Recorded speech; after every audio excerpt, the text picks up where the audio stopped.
Un océan les sépare, pourtant de nombreux joueurs américains viennent jouer au basket en France.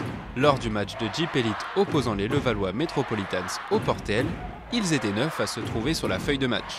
Un choix de carrière, sportif et financier. I think that's a big decision for everybody that's foreigners, not only Americans. You know, traveling to a foreign country, trying to assimilate to their culture. Financially, it was a better opportunity for me to come here. I was nervous because, again, leaving my country, if I leave, there's not a big chance to come back to the NBA. But like I said, as I researched the league, I researched the players, I saw how high the level of competition was. And every year, it seems like another French player is going into the NBA. So the level of talent is very high here as well. You know, I think we bring, I don't know how else to describe it besides an American flair. You know, just the way we were raised to play the game, I think is very different from French basketball. Ce sont les joueurs américains qui ont porté la rencontre. C'est simple, les meilleurs scoreurs viennent des États-Unis. Julian Wright et Jaron Johnson du côté de Levallois, ainsi que Darrell Williams et Jeffrey Crockett pour le Portel. Une stratégie payante pour les clubs français. C'est plus facile de recruter des joueurs américains, surtout par rapport au nombre de joueurs américains.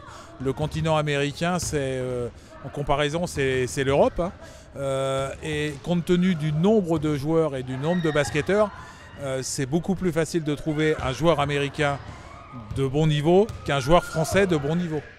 Ils vont dans les ligues mineures, 1 an, 2 ans. S'ils arrivent à décrocher un contrat de 10 jours ou un contrat NBA pour la saison, en fait, ils restent donc aux États-Unis. Mais sinon, bon, leur but quand même, c'est de pouvoir vivre du basket.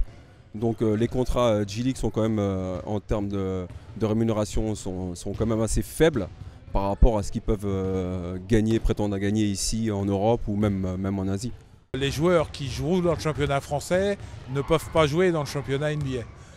C'est une question de niveau. Le premier niveau joue en NBA, le deuxième niveau joue en Euroleague ou dans les grands clubs européens. Le troisième niveau joue dans les championnats, pas de seconde zone parce que le championnat français est un bon championnat, mais dans les championnats, ce qu'on peut appeler annexes. Cette année, on a signé Julian Wright, 240 matchs en NBA, il a fait les plus grandes équipes européennes. Pour l'image du club, c'est superbe. Après, il n'y a pas forcément que les joueurs américains, puisqu'on a Roko Ukic, capitaine de l'équipe croate. C'est aussi pour l'image des joueurs qui apportent beaucoup au club.